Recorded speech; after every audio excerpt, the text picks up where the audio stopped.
All right, good morning. Thanks for coming. So I'm gonna start things off, and again, my name is Mike White from ASU.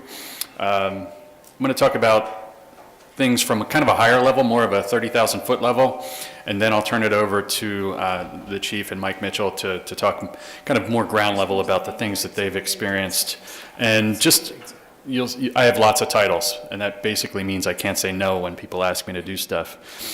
So I am an academic, so I've been involved in kind of the more traditional research projects, looking at and evaluating the impact of body-worn cameras, including in Tempe with the chief.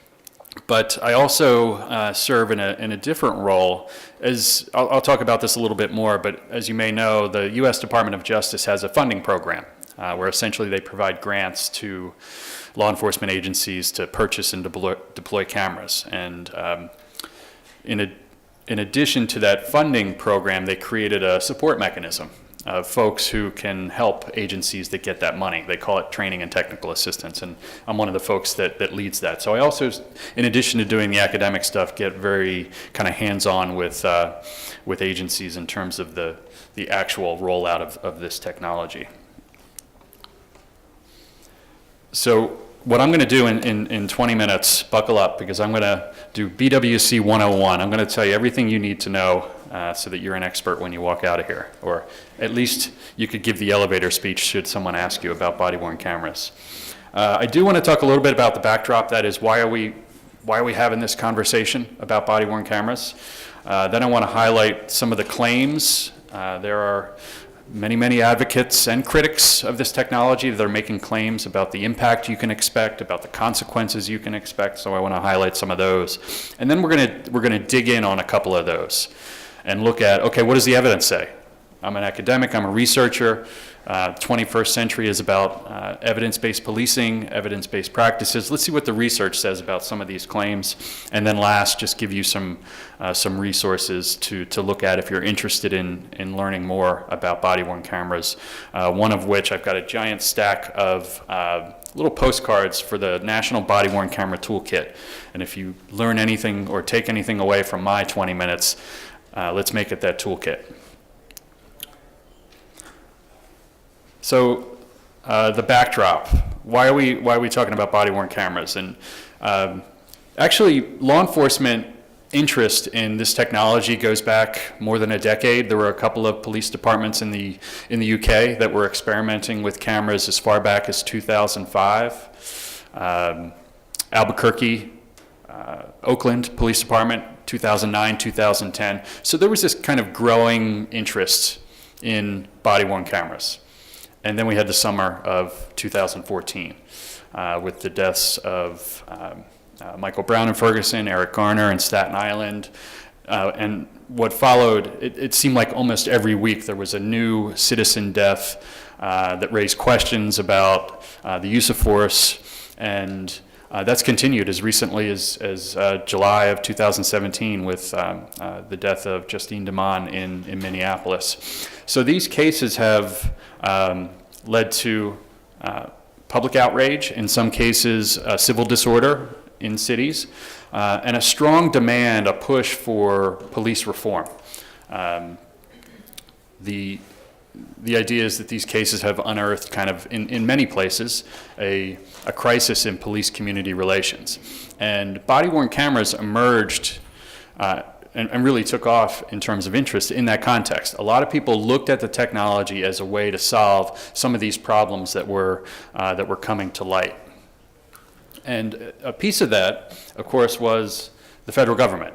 And the White House, under the Obama administration and continuing under the Trump administration, and the U.S. Department of Justice has really pushed body-worn cameras as a way to address some of the problems that have been emerging over the last 3 or 4 years. And I often point back to a speech that former President Obama gave in the fall, actually it was December of 2014. He was in the Rose Garden.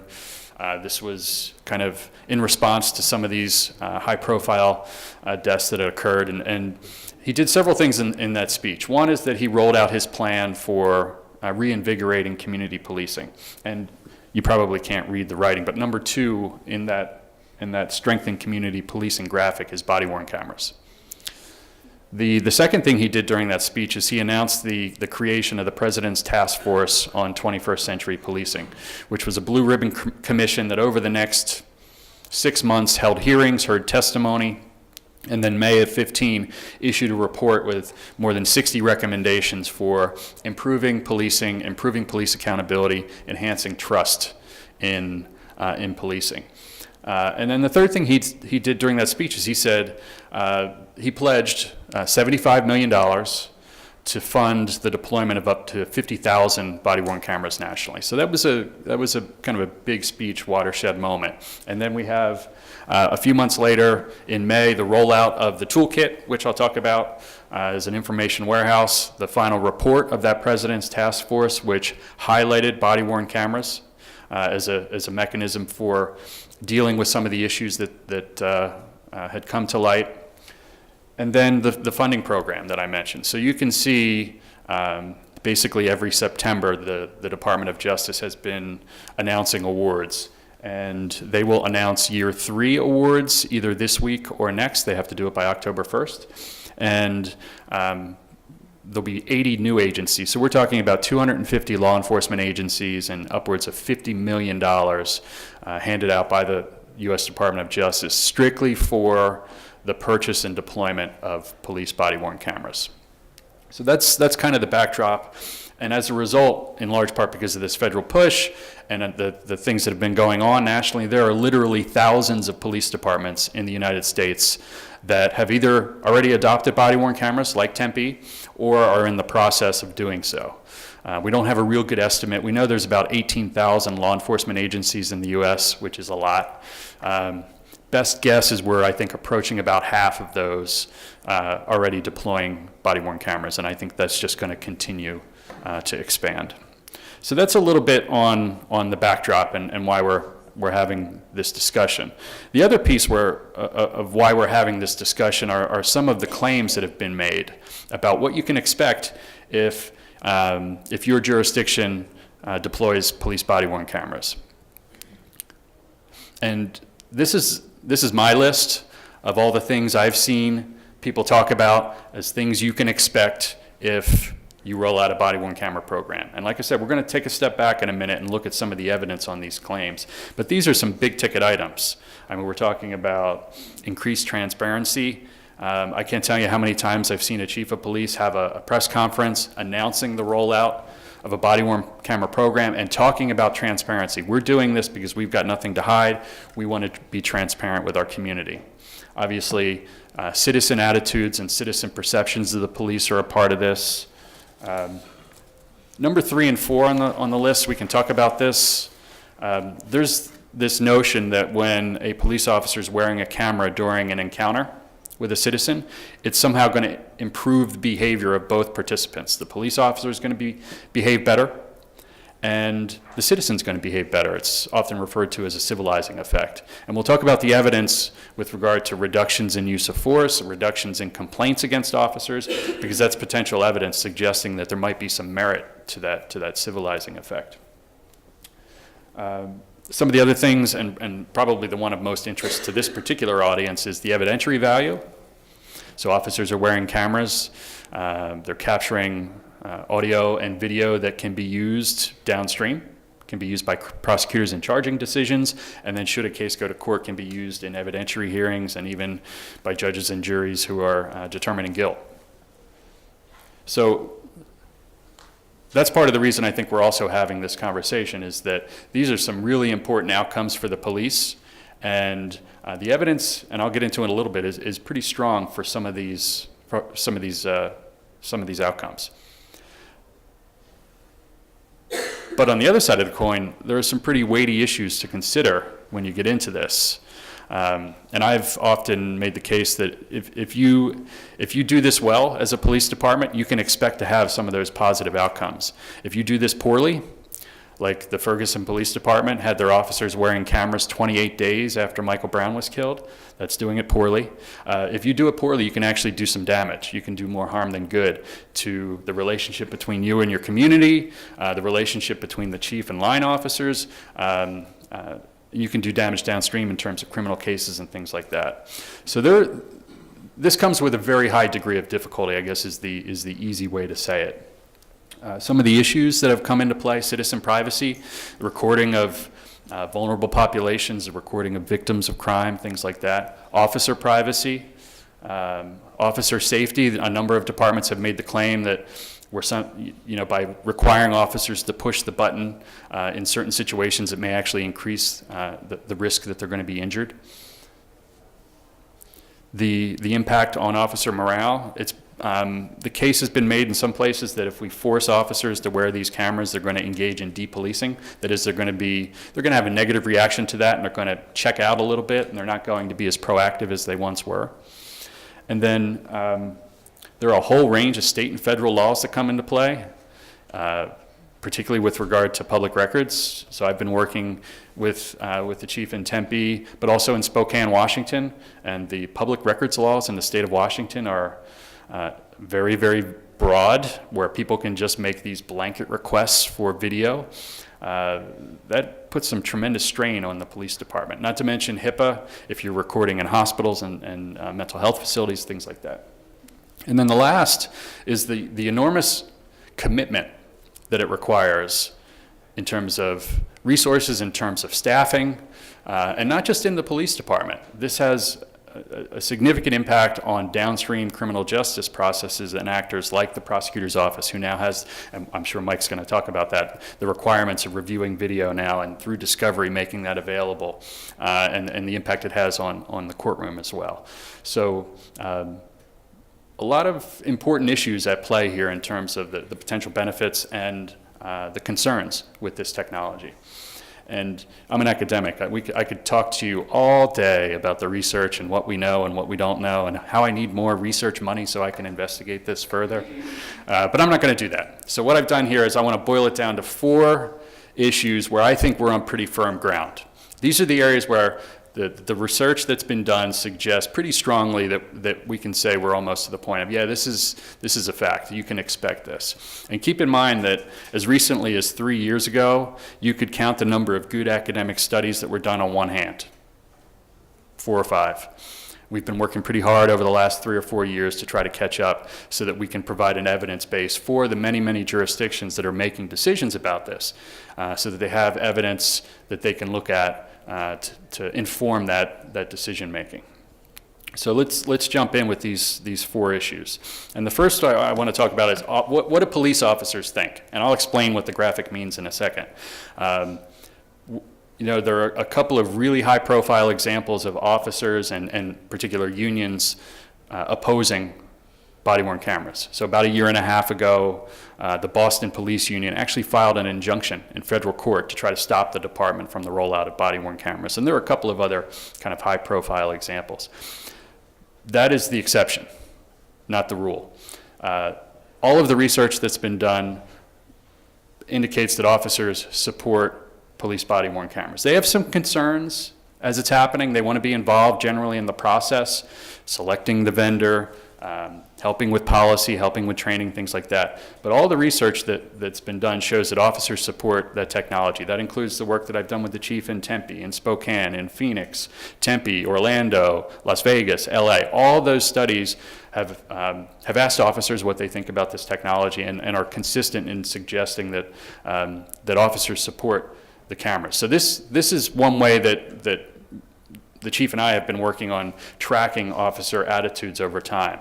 So in our work in Tempe, we would go to roll calls and we would survey officers and get their perceptions. We had a survey, we'd ask them to fill it out, and we did that 5 times. So along the bottom of this line graph, you can see the 5 different times that we asked officers to complete the surveys, starting in June of 2015 and then all the way through last October.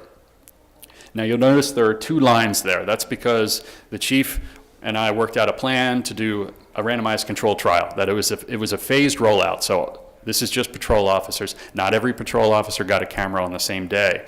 There were 2 phases. Half of the patrol force got cameras in November of 15, which is phase 1. ASU colors for the lines, of course, the gold line. And then phase 2, they got their cameras 6 months later in May of 16.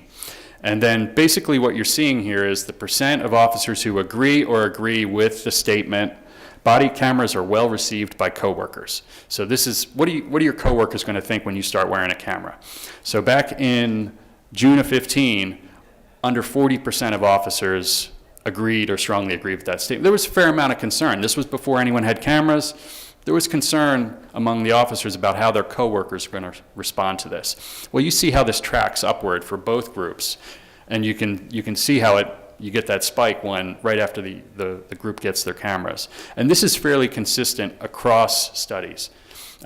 Yes, officers have some concerns, particularly with regard to fear of the unknown. What's this going to be like? How do I use it? Particularly those who are, not the millennial generation, who are not maybe as tech savvy. But once the cameras are out and they become part of the day-to-day routine, a lot of those concerns dissipate. And particularly in Tempe, Tempe is about the highest levels of support I've seen anywhere. And I attribute that to the chief's work in terms of planning. There was, a 2-year planning process before officers started wearing cameras? I actually had officers come up to me. They blamed me for not being in phase 1. They'd come up, why can't I get a camera now? I heard it's your fault that I got to wait 6 months to get my camera. Oh, well, it was my fault. There wasn't much I could say about that. So that's finding number 1. Officers support the technology. Finding number 2, what do citizens think? That's the other part of the equation, right? Any police-citizen encounter has 2 participants, the officer and the citizen. There have been a number of studies, just like the one on this slide that was conducted by UNLV, general population, nationally representative sample, asking people, what do you think of police body-worn cameras? And the support, you probably can't see the numbers, but just notice how long the bars are, which indicates high levels of support. And there have been a number of studies like this. Now, this is very important. Now, the only critique I have of studies like this is most folks who would get a phone call for a survey like this don't interact with the police on a regular basis. Maybe you get a speeding ticket, maybe something like that, but most of us don't interact with police on a regular basis. So what we wanted to do in Tempe and in Spokane as well is to talk to a particular subgroup. That is, I call them the consumers of police services. These are the folks who actually, they had something bad happen to them. The police responded. The police recorded the encounter.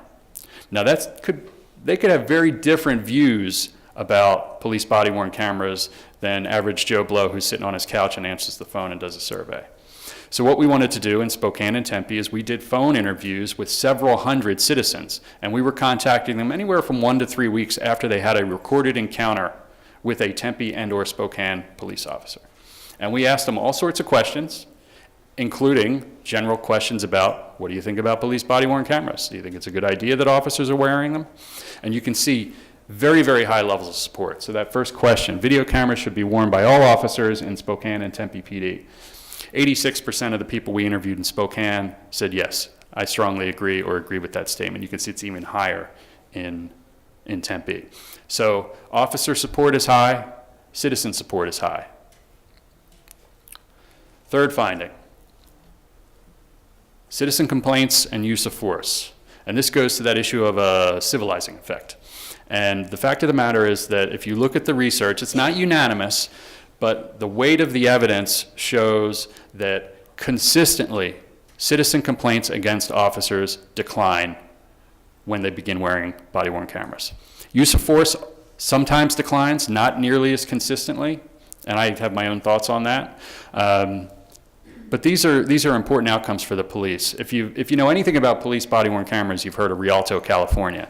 Otherwise, you've probably never heard of this town. It was the first study that was conducted. Huge reductions in use of force and citizen complaints 1 year from the next from when officers started wearing cameras.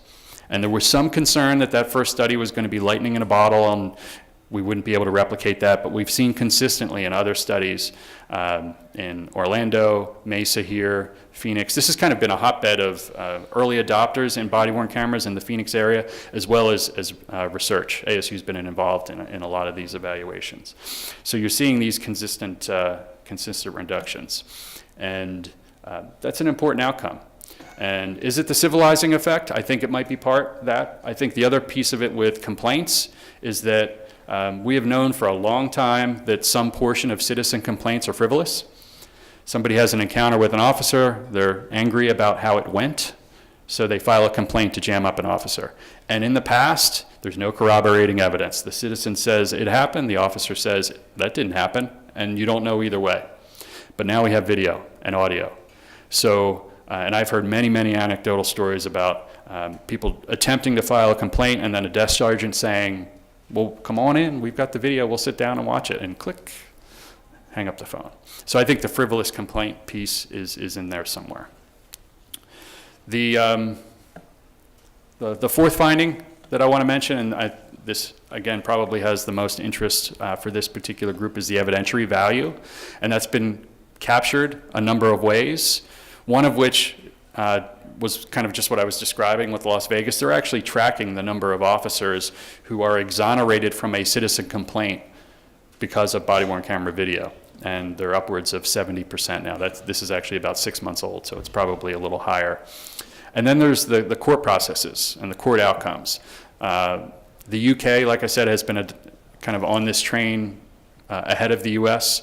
So they have some studies showing increased guilty pleas because of the evidentiary value of body-worn cameras. And there have been a couple of studies here as well, one in Phoenix, focused specifically on domestic violence, showing that if body-worn camera video and audio is present, you're more likely to have positive or enhanced court outcomes as a result of having that evidence. So those are the 4 findings: officer support, citizen support, use of force and complaints going down, and then the evidentiary value. So I'm gonna wrap up. But before I do, I just want to highlight a couple of resources. Should you want to learn more about this technology, I have a version of this speech that is 5 hours, so you got the short version. The two reports I want to point to, these are on the web, and it's my understanding that all of our PowerPoints are available, so you can find these reports. Interestingly, these both were published before the summer of 14, before kind of the crisis emerged with regard to police community relations. The one report, there they are. See, I can see it on that screen. The COPS office report is more of a ground level, here's what you should say in your administrative policy kind of report. And then the other report I wrote for the Department of Justice, which is kind of an expanded version of some of the things that you're hearing about this morning. But this is the toolkit. So if you were not paying attention up until right now, start paying attention. This is the toolkit. The Department of Justice rolled this out a little over 2 years ago. It's updated on an almost weekly basis. This is the place you want to go to learn about body-worn cameras. It's an information warehouse, very user-friendly. I don't care if you're a judge, you're a chief of police, you're a line officer, you're a civil rights attorney, you're a concerned citizen, you're a high school student who's writing a paper. You can go to this website and you can find information that will help you understand this technology. And I just wanted to highlight a couple of things. Everyone loves podcasts now. My wife's addicted to listening to podcasts. There's a podcast series on the toolkit. I think there are now 60 different podcasts. They're short, they're 10 to 15 minutes, and you can look at the speaker, you can look at the topic, and you can go through and listen to subject matter experts talking about a particular issue, whether it be policy, training, citizen privacy, whatever it might be. We also created a law enforcement implementation checklist. This was designed for the chief of police who's just getting started, has just made the decision we're going to do this, and it's essentially a roadmap of from point A to point Z. Here are the things that you should think about as you're getting involved in this. And the toolkit's great, but it's not everything. There are other resources out there. There are a number of model policies. The ACLU, this has been one of those weird kind of areas where people who usually argue agree, like police unions, the ACLU, police leadership groups, and they certainly have their ideas, different ideas about specific issues, but the ACLU has a model policy that's interesting to read, as does IACP, International Association of Chiefs of Police. And we were just talking a little bit before our session, the last thing here, the market survey, there are now, I think, more than 60 companies that make body-worn cameras, which can be overwhelming if you're trying to figure out which one you want to go with. As a general rule, you get what you pay for. The market survey is a description of most of the vendors and their products, so you can go in and you can compare cost and specifications and things like that, and that could be a useful way to start. So that's all I have, and I think we're going to turn it over to the chief. Okay. Thank you. Mm-hmm.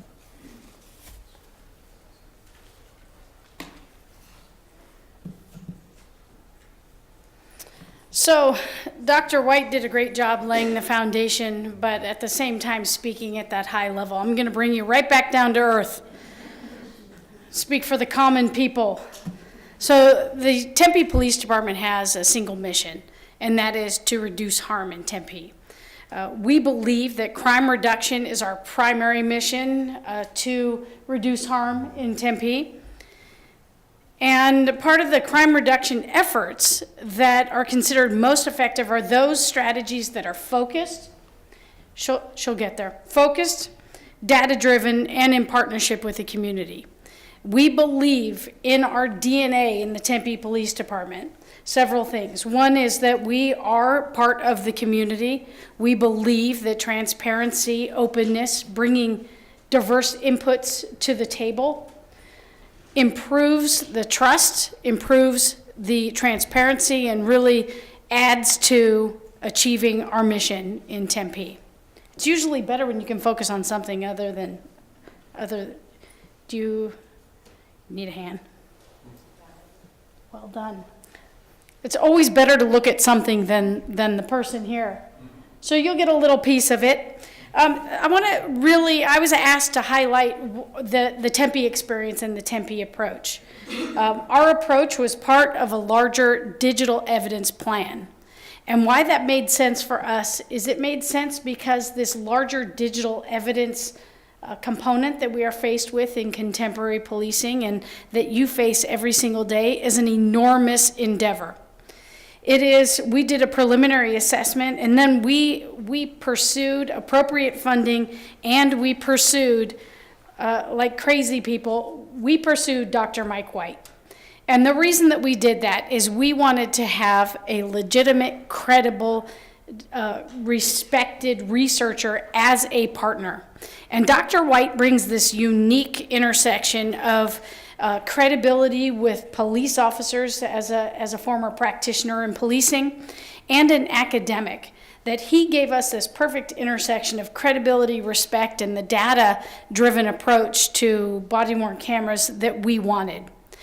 It's important for us to highlight, I think, that internal and external stakeholders were brought to the table. Most of us in local government respect and value working in local government because it's agile. It's much quicker for someone in local government to buy something for a conference room than it is for the federal government. Can we say that we agree on that? I had a friend that worked for the COPS office, and it took him 18 months to buy a whiteboard for a conference room, and I just went and bought it the next day. In the same way, the agility and the speed in which things occur in local government is often much quicker than it is at the state level and at the federal level. So we were accustomed to very rapid, agile responses to a desire or a program, implementation of a program. This was different. And Dr. White, as a valid researcher, urged us to step back and to take our time in terms of our approach. What we did was we brought internal folks to the table, we brought external folks to the table to create what was going to be our body-worn camera program. And part of that was we fully researched body-worn camera digital evidence, we identified goals, we came up with a policy, and everybody had a valid and important voice in creating the policy. Then, as Dr. White spoke to, we created a pilot project. And that not only tested the body-worn camera policy, but the hardware and some of the software. So in talking about this, I think it's important that we talk briefly about the approach. I think the approach is important, the benefits, challenges, research, and then what we learned. Because we took some hard knocks in the past year and a half. And I think it's important for me to tell you that I joined the Tempe team only about a year and a half ago. So they started down this path before I arrived. And what we've decided to do is just strengthen the culture around body-worn cameras and to continue down that path. And two of the big hits that we took in terms of gaps were after I joined the team. So I would like to talk about quickly the benefits to body-worn camera. Thank you so much. Not sure what you did, but it's magic. Dr. White spoke to, and I think all of us can conceptualize the benefits for policing in our community related to body-worn cameras. First and foremost, it is to enhance transparency and accountability and trust. When we have trust and we have openness and there is nothing hidden, then it changes the relationship between members of the community and the police department sworn to protect them. It enhanced our training in many ways. Through a thoughtful review after a critical incident, we are better suited to give various perspectives of an encounter to our officers and to enhance training and officer safety in these critical events that often cause conflict. It improved the complaint resolution process, allows us to better document evidence, and really for you and of interest. It really gave us ability to ultimately support the investigative process in a different way. So there were definitely challenges, no doubt. The challenges related to body-worn cameras is the majority of body-worn cameras, and those that we have, on every police officer from a line level officer up through the rank of lieutenant is given a body-worn camera. We've got about 280, almost 300 body-worn cameras in Tempe. We capture 13,000 videos a month. The cameras cannot turn themselves on. We cannot automatically redact the identities and the protected data. We have to do all of that by human intervention. We also had a policy that we thought was sound. And it had certain permissions in it when an officer would activate a camera and when they wouldn't. And we really listened to the concerns that they had. Some of the concerns they had were, gosh, if I have it on all day, it's going to capture me going to the bathroom. It's going to capture interactions that are not naturally appropriate for evidence collection. And we understood that. But we also discovered that allowing human beings to choose sometimes had some gaps. And I'm going to talk about a couple of those. In July of last year, and then again in May of this year, we had two fatal encounters, two officer-involved shootings. The one in July, I had just joined the team a few months before, so imagine how that went. They were looking at me like, is she going to freak out? We didn't freak out. Our approach was, and our culture is, that we bring in key stakeholders from the faith-based community, from the community. Imagine all those people. And we had a conversation about the encounter. This encounter was between a young man who was a teenager who had just violently robbed a Walgreens and simulated a handgun, stole narcotics and fled. A police officer that interacted with him, there was a foot pursuit. The young man allegedly turned, produced what the lieutenant, who was the officer, believed was a firearm. The lieutenant dove out of the way and fired one round in defense of self and struck the young man in his side, where he suffered a fatal gunshot wound. We did not find a gun. We had no video evidence.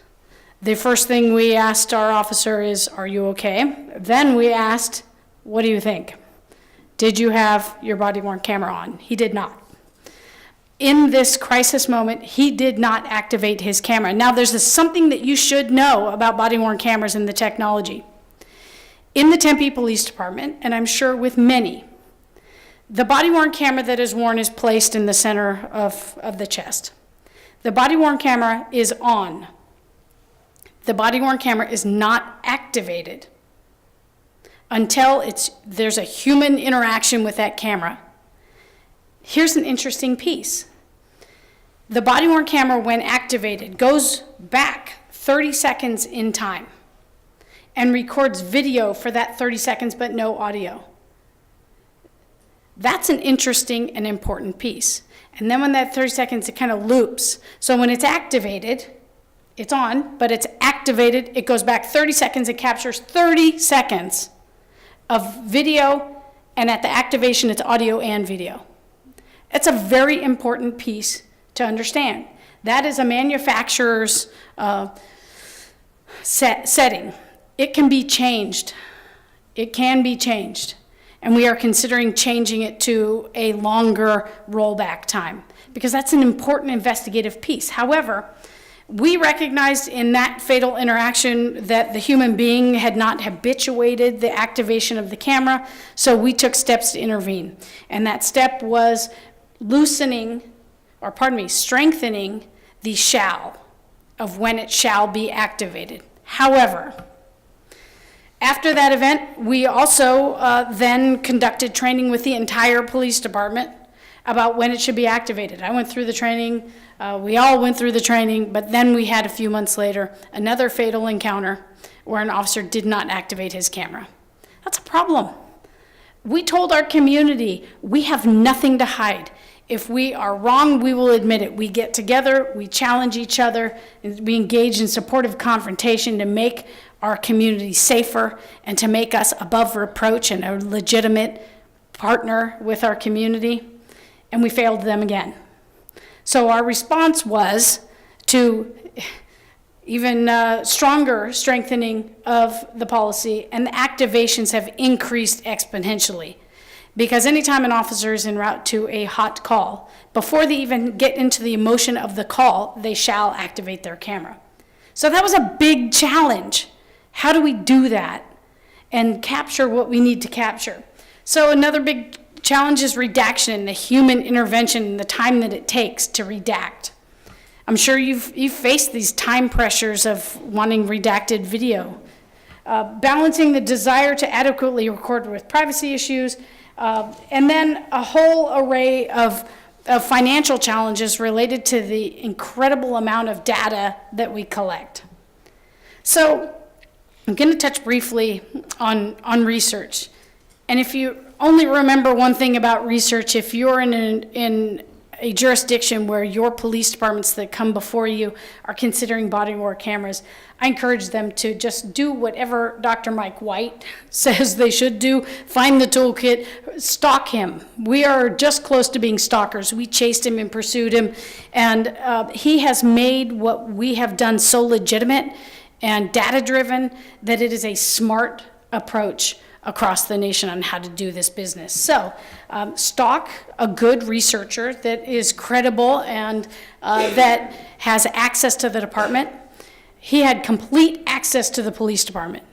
He had went through a background check. He and his other researcher went through a background check. They have police ID. They have access to the police department to make them a legitimate and true partner in this effort in body-worn cameras. So we reached out and we said we want to validate our approach, and he was a central partner in that. We could not have a better partner.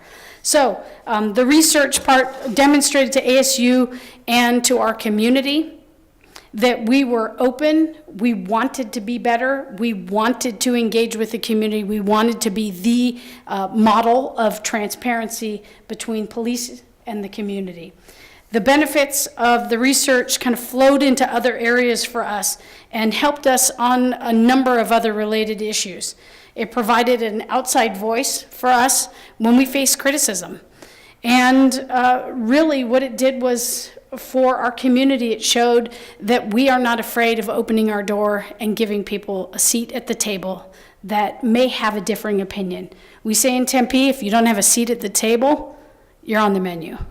So take a seat at the table, invite diverse inputs to the table, give people voice and space to express themselves, and we will be better for it in the profession of policing. We allowed a lot of outside participants in panels, and then we've been, I think, very good partners in terms of championing the research and the methods and the approach to this larger thing called body-worn cameras. So I talked about our first shooting and what we did, and we conducted training, and then we strengthened our policy, but we had another gap. And I tell you, if you think that body-worn camera is the solution to this pillar of trust, it's not. It's one part of the relationship between the community and the police department, but it did surface for us shortcomings in our organizational culture, in our training, in the way that we interact with the community in very small pieces. I will say, just yesterday, I spoke to our most recent 2 officers that were involved in a shooting in May. One, they just responded to a call for service at 6:50 in the morning, a traffic collision in a neighborhood. And you can imagine it, a traffic collision, 6:50 in the neighborhood. What kind of more seasoned cops work day shift on a weekday? And the 2 officers got there. There was a young man in the street, had crashed his car into a parked car. And he was reported to have a knife, but when they got there, he was very calm. The 2 officers engaged with this young man, and our primary officer said he was calm, he was cool, it was no big deal. So I told the other officer to go back and run some things, run the plate. Primary officer was standing very close to this young man and said, okay, so let me have your driver's license. The young man reached into his back pocket and produced a knife and immediately started stabbing the officer, knocking that officer to the ground. And what witnesses call a pivoting motion, stabbing the officer. It didn't penetrate his vest, but it was an incredibly violent encounter that this officer said came out of nowhere. The other officer who was at his car saw it, engaged with the young man, told him to drop it, engaged to eliminate the threat and save the life of the officer that the suspect was on top of. Ended up shooting his partner in the arm as he's trying to save himself, and ended up shooting this suspect. None of it on body-worn camera. Who do you think wanted to go back in time and turn on their body-worn camera more than anybody? These officers said it was the most shocking, surprising thing ever. These are seasoned officers with 28 years on the job. And they said, I'm sorry, and our community deserves better. This was terrible. And the learning that could have come out of that was extraordinary. So here's a couple little key takeaways. When you think you're done with this, you're not. It goes on and on and on. Technology continues to change. We're looking at ways of the camera activating itself with the drawing of a firearm, but I'm not convinced that that's the answer, because there are other encounters that erode the public trust that don't involve the violent encounter. So, but is technology that's continuing to change. There are ongoing resources required, ongoing partnerships with researchers. Learn from real life experiences. We have to continually update policy and balance expectations from different stakeholders. And for you, the big thing is, how reliant are we on video evidence? And how long does it take to appropriately redact? And how can we be better partners with our courts related to body-worn camera evidence? So there'll be plenty of time for questions. I'm going to turn it over to one of your partners in the system, in the courts. And Michael, the floor is yours. Thank you so much. Thank you very much, Chief. Appreciate it. Good morning, ladies and gentlemen. Mike Mitchell with the Maricopa County Attorney's Office. I'm a special assistant to the Chief Deputy. And a lot of people ask me, what do you do? I say, that's a good question. The best answer I've come up with for that is I get to do the things that no one wants to do, no one has time to do, or no one's actually assigned to do. Those seem to come to my, but one of the better, more consistent things I've worked on in that capacity is body-worn cameras, and quite frankly, you heard Chief mention a digital evidence strategy. It's really what an agency needs. And I'm going to give I know I have judges, because I was speaking with one before in the audience. I know I have some administrators, because I see a couple familiar faces. Do I have any other, like, IT staff? You can nod heads or whatever. Okay. Judges and administrators mainly I'm going to go with. And you have to be, part of your job is to be a strategic thinker and a leader. And I learned something actually from one of the vendor conferences about this, but there's 2 ways to kind of think about this, right? 100 years ago, I'm a military history nerd, we're in World War I. right? And that was actually the first time planes were used in combat and tanks. And so think about where we are now. And so if you look at, like, we're just at the dawn of the technological age. The companies that we're dealing with now are so young compared to the GE, Johnson & Johnson, the companies from the industrial age. And so just kind of think of that as you plan, because I think you have to have that perspective to make good decisions about technology for your agencies going forward. Another thing I learned about over the summer was this thing called Moore's Law. Has anyone ever heard of that? And it was presented at this Silicon Valley think tank presentation. And what it basically says is transistors double on a chip like every year. And so like over 7 years, you get this exponential improvement in technology. And that's why everything seems to be moving so fast. And basically what I took away from that in my simple mind was, well, after 7 years, most of the stuff you're using is out of date, right? Which brings us to body-worn cameras, and don't worry about the slides. We'll talk about that. But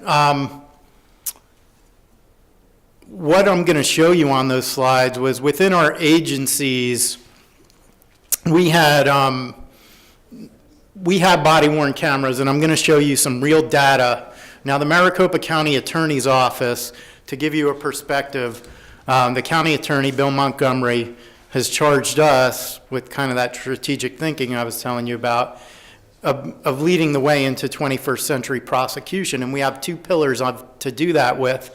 Intelligence-driven prosecution, which relies on data, analytics, and knowing crime trends to help inform decisions about cases, and then also community-based prosecution. And that's strengthening the prosecutor's relationships with the community and the actual crime. Now, this first slide kind of addresses the basics of body-worn cameras, right? As practitioners in the criminal justice system, we've been dealing with digital evidence for a long time. The actual digital evidence itself is not really a challenge in the court, right? Because we've had surveillance cameras, we've had dash cams, we've had video. The thing that's going to change the most from these cameras is, one, the volume, all right? And I'm going to show you some numbers about what I mean when it comes to the volume that's going to change. The second thing that's going to happen is it's more than just video. What do I mean about that? Anyone use iPhoto with Apple and have an iPhone? Okay, I do.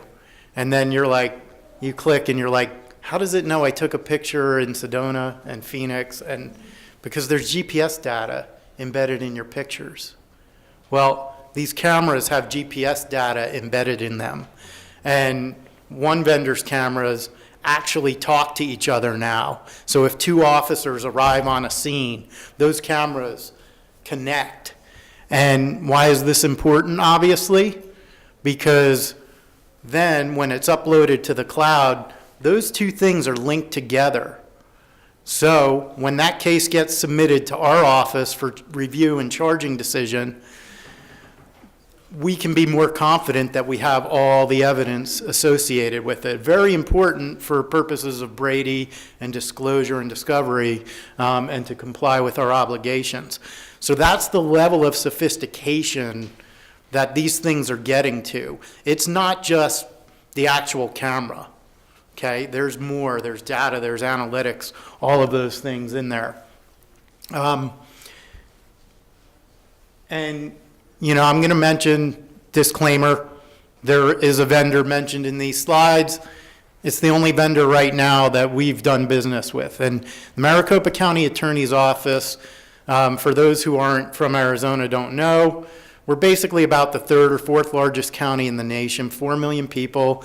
You know, ahead of us are Cook County, LA County, Harris County, not necessarily in that order, with San Diego right behind. So we have about 26 different agencies that we receive cases from throughout the valley. We file about 32,000 felony cases a year. Now, right now, all of our vendors, all of our agencies use a single vendor, okay, except one is testing a different vendor. and that vendor offers evidence.com. Evidence.com is really important for us because it's the backside of these cameras. It's what we call this a force multiplier for the criminal justice system, really. And I'm going to show you why we do that. And the reason is because the officers are capturing evidence on their cameras, and then it's getting submitted to us through the cloud. We're getting that evidence. We're able to look at it, review it, redact it, do whatever, and even actually disclose it, send links to the court, send links to defense if they want to download and review it. We've used it to do public record requests. That partnership sharing is huge because not only does the body cam video able to be attached on evidence.com, but also some agencies attach CAD reports, they attach photos. It's basically a an information sharing thing. So you can, if you have a full digital evidence solution at an agency, you can attach it and send it up to us, all right? And that's what's starting to happen more and more frequently with our agencies. We have 17 agencies around the valley using evidence.com to submit cases to us right now, 17 out of our 26. And it's huge. It's a big thing, and I'm going to show you exactly why that is here in a second. This is basically our projections of what we're looking at in terms of numbers for the valley here, okay? So we're about at under 50%. So you look at about 6,000 sworn officers throughout the valley, about 6,000 body cameras planned, and currently we're at about 2,000 purchased. I don't know how we have 2665 in use and 2,000 purchased. I can't explain that number, but that's the reality of that situation. And you'll see the overwhelming majority are from one vendor. And for us, that's great. And the reason is because we've learned to use evidence.com. We don't actually pay this vendor anything. The courts, like our office, are subject to whatever the agency decides for their vendor. Okay, so we don't get charged by this vendor. We don't have a contract with them for any of this stuff. It's the agencies, and then we have to deal with their solution. And we have our own internal case management system. But you'll see we're basically at less than 50% deployment right now throughout the valley, and there's a lot more on the horizon. I threw this slide in here because we found out in our office, a lot of people were like, it was this big mystery, body cams, like, where is this? Where is it all going? What's happened? This is the portal. As I said I had the pleasure, and I'm really here because Mike Baumstark from AOC arranged for an invitation, and we've been working on a digital evidence task force for the Arizona courts for the entire year. And I showed this to the task force members because we've had a big discussion of the cloud. And this is the portal to the cloud, because the cloud is kind of like this, not a concept everyone's comfortable with. And this is how you get to it. So that's why that's up there. That's why we threw it in there. Now, I want to talk about why this is a force multiplier for our office and actually for the courts in the long run and for the defense. The reason is, if you look, I have our old, what I call our analog submittal process, right? Analog being 20th century type thing, where folks the officers would come down, they'd submit a case, and it's either hard copy, DVD, CD. We get it, we review it, then we enter it, we nug it into our system, we upload it, we charge it, and then eventually ISIS gets it, which is the court's case management system, right? So that's kind of, and that could take, ISIS is yeah. No, we had that term first. It was ours first. We just didn't trademark it, that's all. ISIS originally predates 2001, I think, even, so, I don't know if that's good or bad. If you ask the gauntlet of vendors in the hallway, but the present system, And kind of the big takeaway from this slide is now we're getting stuff submitted electronically. And under the old system, it might take 10 or 30 days for someone to get down there with the case and physically give it to us. And we've seen just from the initial data that we've been tracking is now we're getting cases in 10 minutes, 4 days from request to receipt. Basically, it's a huge acceleration versus a 10 to 30 day. So it's really accelerating the submittal time, which gives us the ability to more quickly charge it. And you heard, check my time. This slide really just shows like the amount of information that's been shared with us and the amount that's coming in through evidence.com between March and August of 2017. And you'll see we get about an average of 1.1 hours of video per case. You know, these are just a lot of different files, but basically to show you that, you know, we've gotten 703 cases submitted in that time that involve all of this material through evidence.com. And again, we file 32,000 felony cases annually. So it's just a small fraction, and we're under about 50% penetration of the officer force with these body-worn cameras. So the point is, there's a lot more coming, and the management of the information is going to be the big challenge for the criminal justice system. Again, this is more numbers that I'm throwing out at you, and what we've done kind of is just show you about the equivalence in how much it would be on CDs or DVDs. So they'd be sending us like 607 CDs, 88 DVDs. Obviously, you know, you don't want to be transporting all that stuff. It's much easier to do through the cloud. And so we're thrilled to have that solution.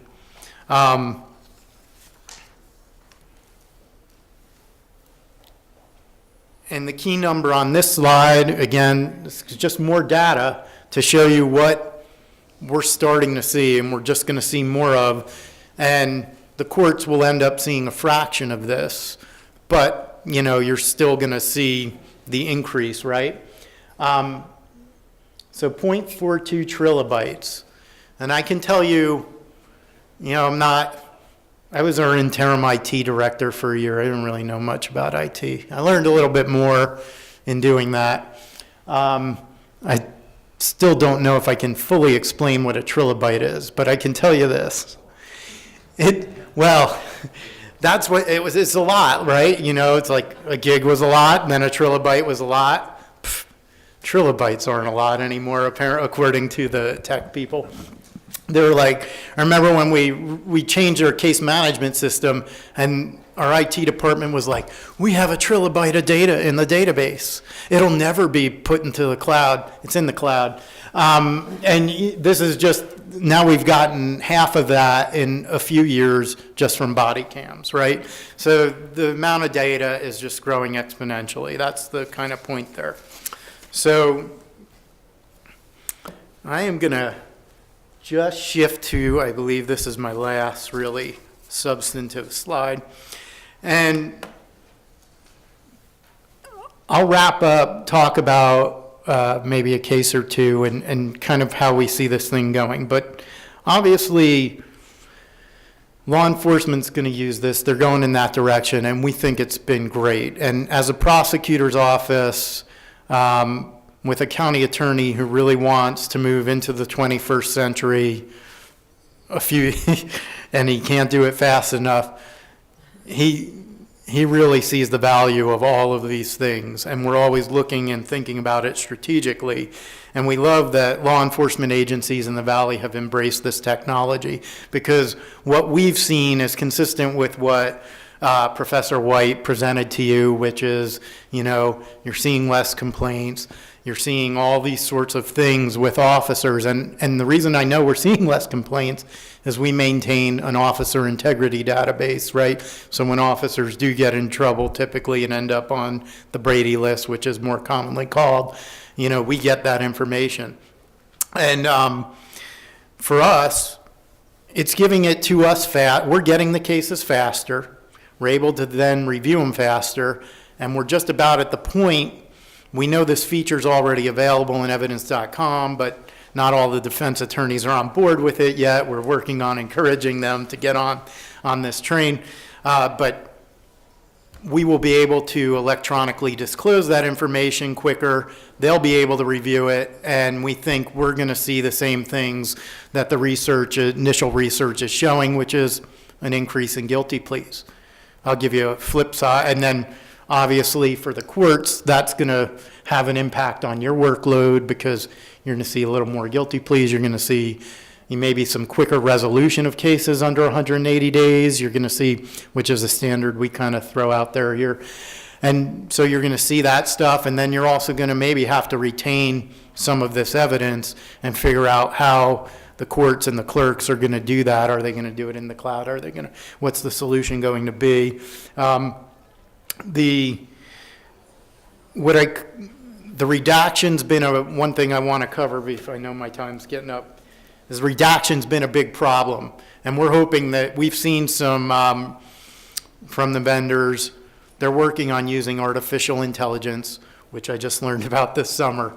And I encourage you to kind of look at it. It's kind of a computational thing, but that should actually solve some of the challenges with redacting the 0.42 terabytes of video that we've initially received and which are straining our resources right now because apparently one of these vendors has acquired 2 artificial intelligence companies just for this purpose.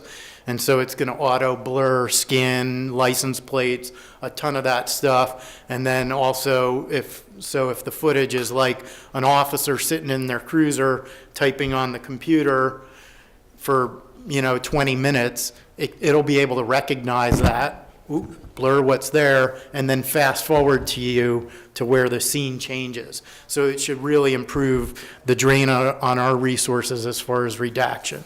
Final thing, talked about defense and this increasing the guilty pleas. We have a pretty high profile case recently that's concluded, and it can also cut the other way. And what I mean is when this case came into our office, it actually was out of Scottsdale. And I read the news clips before I saw anything else. And then obviously shortly thereafter, the public record requests started flying in. And, it involved drunken behavior, assault allegations, and everything else. And it sounded quite different when you read the media articles, and there was body cam video from several different officers. And so the defendant ended up pleading, but the body camera got him a better deal than he would have, I think, based on the written. And so in that case, I kind of point that out because it really was the body cam benefited the defendant. And actually some of the officers who some of the reports made it seem like they didn't treat this defendant very well because he was higher profile, and the video kind of put those things to rest and helped quickly resolve what I think without the video might have been a very different case. So, thank you.